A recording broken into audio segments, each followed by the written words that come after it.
All right, I'm Jeff Bodine, and I'm here for a Rare Tuesday game, and I'm rejoined by my good pal, John. Hey. All right, and we are going to be playing some 40K 11th edition. I am playing Dark Angels. Here's a brief snip of my army. I'll show it more at the end. He is playing Eldar. Look at that, very interesting. I am playing Wrath of the Rock, and he is doing Seer, and what is the other one? Path of the Outcast. Path of the Outcast, so he can do recon. That's his intention. Pretty wild. And I'm playing priority assets, obviously. So we're going to give that a try. The mission for today, or the deployment, is Tipping Point, which is the same one that I played last time. And here is the map. I think it's the exact same field. But with priority assets, I'm playing Vanguard Operation, which... a friendly unit performing a Vanguard operation that's just an action on a piece of terrain that is not in my territory, or that is in my opponent's territory, so the half and halves count. I get 4 points for that, and if I destroy an enemy unit, I get 2. And then from the second battle round onwards, if I hold an objective that's not in my home, that's 4, and if at the end of the game I hold his objective, which is this one right here, or no, actually that's mine. This one is his. It's worth 10, which is wild. And now for him, I've not looked at these really, so we're going to go over it. So end of any battle round, you control one or more of the central objectives. There's only one. Worth 3. One or more enemy units that started the turn within a terrain area are destroyed. So killing units that were on objectives or in terrain, that's worth 2 points. Then from the second battle round onwards, at the end of your command phase or end of the game, standard stuff, each objective you control is worth 4. Whoa. And then no enemy units are wholly within your territory at the end of the battle for 5. So we each have very unique end of battle game conditions. I won the role for defender, so I've gone on ahead and taken the defender card, and I will set up my army. I'll start deploying first. Once we're done with deployment, I will, that was upside down. I will cover our deployment and talk about the armies. All right, thanks. All right, we have finished deploying, and I am on this end, as you can see. Here's my Dark Angel guys, and he's down there. I will go on ahead and go over my army. I just wanted to give a nice long shot of the board, so here we go. All right, so first of all, there's my Stern Guard with Librarian right there. And they just have bolt rifles, and I did not give him any enhancements. Then I have my Vindicator with a Hunter Killer. Then I have 6 aggressors with the Bolt Storm Gauntlets and a Gravis Captain. Now the Captain has Ancient Weapons, which is an enhancement that gives +2 strength, and I think +1 AP and damage to all of his weapons. I'll double check that, but it's something like that. And as far as I'm aware, now weapon upgrades, things that increase your weapons powers, work on extra attacks. That's something that did not carry over into 11th. So I'm exploiting that for the time being. Then I've got 5 scouts. I decided to go through and drop my combi lieutenants. That may be a controversial decision, but I've got 5 scouts hunkered up on this objective. I have 3 in. My wily opponent got 4 in. He was imperious to tell me. Then I have 10 Deathwing Terminators. So the difference between Deathwing and regular ones is that the Deathwing ignore modifiers to weapon skill, ballistic skill, and hit rolls, whereas regular Terminators don't have that. They both have the +1 to hit against oath targets. So it's a slightly better and slightly more expensive unit. And also one negative thing is that the Sergeant has to take a regular power sword. It only does 1 damage. It's a piece of junk. Obviously, he'll be the first to die. Then I have Lion there. That's also probably another controversial choice, but if I can't play the Primarch, then I'm not playing the army. So I'm going to make use of him. I love the way he looks, and I just don't care. Then I've got 6 of the Inner Circle Companions joined by Azrael. He gives them a 4+ invul, which is really their only weakness is low defense, and this kind of makes the unit perfect. They have everything. They're awesome. And he generates a command point, so he is just cash money. Then I've got 3 bikes, which is kind of a standard for me. Then I've got my scooter back here with a multi-melta, also a standard for me.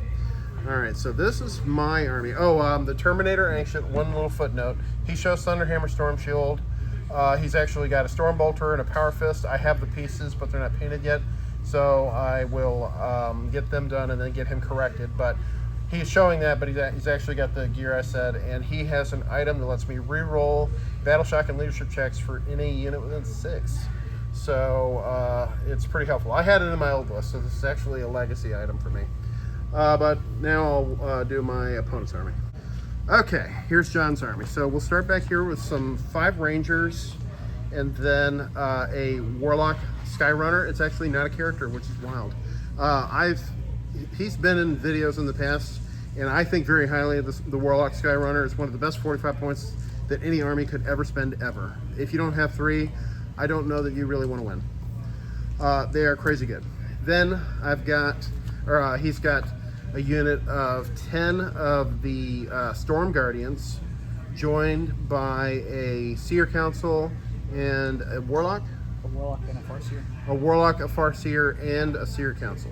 Is that right? Yes. Okay. Okay, so it's a 2-man Seer Council, a Warlock character, and a Farseer character. Is there any war gear in there? No. Enhancement? Okay. He's just got that pad there as a Serpent Shield, gives the whole unit 5+ invul. Then we got another Warlock Skyrunner, big shock. He is skirting around, or he's ghosting, ironically. He's ghosting his Wraith Lords because they get buffs when they're near Psychers. So they'll be doing other things, but a secondary task for them is to follow around the Wraith Lords to maximize their value. So there's a Wraith Lord, looks like he has a sword, twin Bright Lances, and some Flamers. Then we'll come around here and we got 5 Warp Spiders, and the Spider Sergeant has Spinneret Rifle. Spinneret Rifle and Death Weavers. The Death Weavers, yeah. All right. Then there's another Wraith Lord. There's 5 of the Shadow Weavers, is that what they are? Whatever. They're the Corsairs that fly. They're the new unit with the blasters. Sky Reavers. Sky Reavers. All right, there's a unit of 5 of the Striking Scorpions infiltrated up. Then back here again, we got a unit. This is 2 units actually. It's 2 units. It's a of 10. the. No, it's a 10-man. Oh, okay, so that's actually a 10-man. It's a 10-man of Swooping Hawks joined by Baharath. Then another 5-man unit of Striking Scorpions. The 3rd Warlock Skyrunner. The 3rd Wraith Lord. A 5-man unit of the Void Reavers, which is a battle line Corsair unit, and they can scout. And then he's got another 10-man unit of Guardians, Storm Guardians, and there's Eldrad in there, and it looks like another Warlock and another 4-man Seer Council this time. So that unit's got a ton of DACA. So they're very dangerous. They do have the enhancement for the 12-inch bubble. Oh, they have an enhancement that increases CP costs by 1. So I guess once a battle round. Once per turn. Once per turn, so that'd be player turn. Yes. Okay, so that's really good. Also, I forgot to mention, I'm just going to walk over here. I have 5 Jump Pack Assault Intercessors in reserve. He is starting out fully on the board, so that'll be interesting. But with Seer, he's got that jump strat that he can do all the time. So he may not have reserves, but he totally has reserves. So any one of these units can just bamf over anywhere they want. And So, and say that again. Baharath can just pick himself up. Baharath can also just enter reserves and drop back down. So this will be tricky. I don't have control of the board. So this will be fun. So we're gonna roll for first turn, and then we'll do another video after that. So thanks everybody. Okay, we have finished the top of 1. My opponent drew Assassination and Burden of Trust. So Assassination obviously requires him to kill characters, and Burden of Trust requires you to nominate units that are going to sit in objectives, and they have to survive and maintain control of said objective until the next turn. So he nominated over here for the center objective. He nominated those striking scorpions.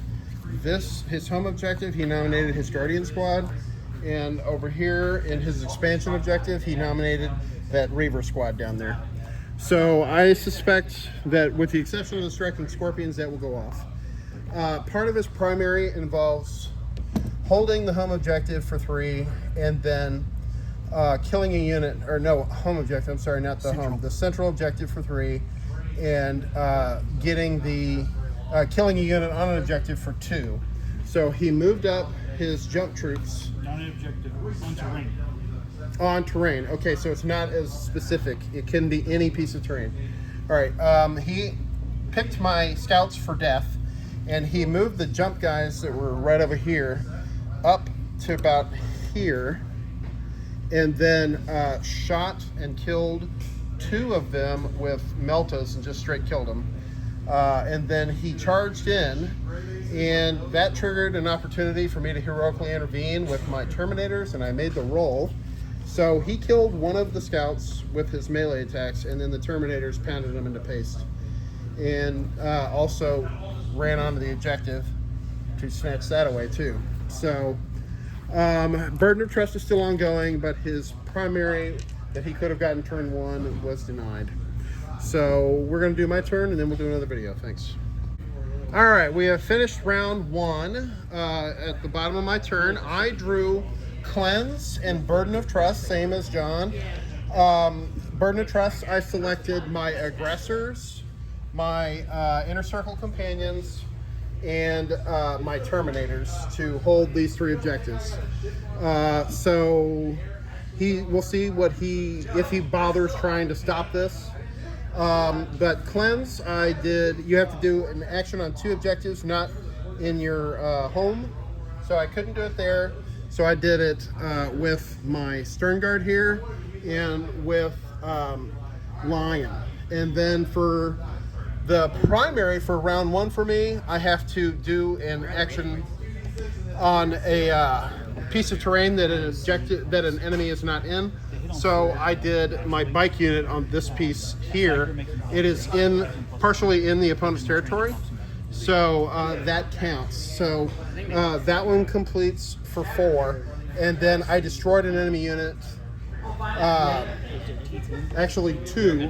The flying guys, I killed them, and I killed these striking scorpions. So I got rid of 2 units, and I put a little bit of plink damage on his Wraith Lord here. I did 2 of his 10 wounds, looks like. The missiles did not do anything, but the Storm Bolters, the volume of Storm Bolter fire, I got 2 ones in there. So for me, Burden of Trust is ongoing, but so far I have 6 for primary and 5 for secondary, and I still have Burden outstanding. And then he scored 4 on Burden because he retained this unit and those guys in there, and the striking scorpions died. So he got 4 out of a possible 5. So, but he failed to get any turn 1 primary. So we'll see if he can capitalize in turn 2. All right. Okay. We are finished up with the top of round 2. My opponent drew Engage on All Fronts, which we know what that one is, and Tempting Target, which is the same as before. I marked this objective as Tempting Target, so that's what that token is there for. Now, since secondaries don't really discard like they used to, you're not capped at 2, there's no reason for him not to hold on to it and try to score it, and if it looks like he might need CP, he can just dump it later. Yeah. So we're going to hold on to that, or he's holding on to that. And then Engage on All Fronts is one that he attempted and succeeded on. So let's take a look at the board. He teleported his unit of striking scorpions from back there in the corner all the way back to here and found a little pocket to plant in. He dropped down Baharaf and friends right there. He used his ability to get within 6, right?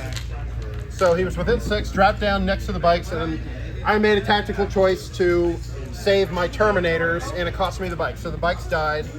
He lined up tons of crap to try and hammer the Terminators, and you can see that 6 of the 10 are dead. So he didn't succeed, but he also didn't really fail. He severely neutered them. But it cost him a Wraith Lord and a unit of dudes. These guys, I used my Armor of Contempt there in order to blunt the damage They're from in a here, code, actually, and not it did pay off. Warhammer community. I mostly Unless you get the rolled pretty good though, control so maybe not, but it doesn't matter. You can't know how that's going to work out. But he was able to kill a unit for his primary, and he held on to this objective for his primary as well, which gave him 6 points. And he achieved 5 points on engage on all fronts, so that puts him at 9 for secondaries and 6 for primaries. And we're going into my turn, and I've got 10 for secondaries right now and 6 for primaries. So we'll see how this goes. All right. Okay, we finished up my turn. I drew Tempting Target and Grievous Blow. Tempting Target is the same as it's been. Grievous Blow is basically the new Call the Horde. And weirdly enough, his army has 2 units to fit that bill. And they were forced in the back. So, and Tempting Target is obviously hard for me. It was back there. So I achieved absolutely zippo secondaries this turn. So I'm going to be sitting on them. I'll try to achieve them, obviously. I'll probably get them, well, we'll see. My jump pack guys that rapid ingressed in on John's turn moved over there to do the secondary, or to do the primary action on this mission. And then my Stern Guard moved up, took a few shots on the Wraith Lord and did 3 mortals, and then charged and murdered that bite guy. My cannon, I moved it over, and I forgot that I can't shoot blast weapons into combat. Whoopsie. So I fired my Hunter Killer Missile, and it failed to wound. And then I ran the scouts onto this objective here. Then my aggressors, I ran up and put a few shots into them and killed like 5 guys. And then I charged through the wall and punched the Wraith Lord to death. And then Lion moved over and charged the bird guys and just got into combat and killed 8 of the 11. And then my inner circle moved back there and took out the striking scorpions and consolidated back onto the objective. So yeah, it was a lot of killing. But I did score 10 points of primary, but no secondary. So we'll see if I can turn that around next turn. All right. Okay, we have finished up John's third turn. He drew Tempting Target and Cleanse. Now, he had some very good plays. He cleansed this far one there, and this objective here with these guys, he snatched away my objective, which is very annoying, and made it to where he can't overwatch these guys, so there was literally nothing I could do about it. He got both Tempting Target and Double Cleanse for 10, and he started out in control of one of his objectives for another 4, so he got 14 points on this turn. He kind of bounced over here in the middle. I haven't done my Terminator attacks, but we'll deal with that in a minute, and we'll do my turn and wrap it up. Thanks. Okay, we have reached the end of round 3, and as predicted, this has largely put it away. I drew, originally, I drew Bring It Down, which I cannot do because he has no vehicles and you don't like auto-scored or anything. But I drew No Prisoners and Display of Might. Now, Display of Might, like we've seen before, is if you turn it in on your turn, you get 2, and if you hold until the end of your opponent's turn, you get 5. But this is an interesting situation where I was actually able to do both Grievous Blow by finishing off the Guardian unit in this building, and Tempting Target by chasing him out of this objective here. I shot a few of the guys, and then he reactive moved and ran away. So if there was going to be a fight here, he moved out of it. So that gives me Tempting Target and Grievous Blow, and then I killed the last of the Swooping Hawks, this unit of Guardians in the middle, and that Warlock Biker there for 3 units, so that was 5. So I turned in 3 5s, which is the max for a round. So that gave me 25 of my secondaries to his 19. And then for my primaries, I had 6, 12, 18 plus another 8, so that's 26 to his 6 and 4 is 10. So We're gonna pack it up after this one, but that was the resolution for this turn. And I'll show my army a little bit, even though it's not fully painted, in just a second. Thanks. All right, here is my army. We'll start right here with the Stern Guard, led by a librarian. So there we go.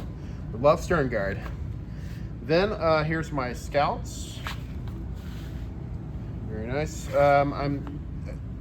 The unpainted Terminators, I'll get them painted, but there they are. Then my bike unit with the, well, you can't really see it very well, but I'll pick it up, and with the Raven Wing icon on the side. Same thing with the scooter there. Unpainted Aggressors, because naughty. Then my Demolisher, Vindicator for the Space Marines. And then my Inner Circle, these guys are amazing. And then Lion. Lion is a model I am very proud of. I'm gonna bring him in close. So there he is. He has lost value because Fight First isn't as effective as it was. And the Uppy Downy ability is nerfed, but I hardly ever used Uppy Downy. And I still think he's just an amazing add for the army, and I'm still going to keep him. It doesn't matter. So I'm very proud of him. He's one of the models that I put a lot of work into. So this is my army. Thanks for looking, guys.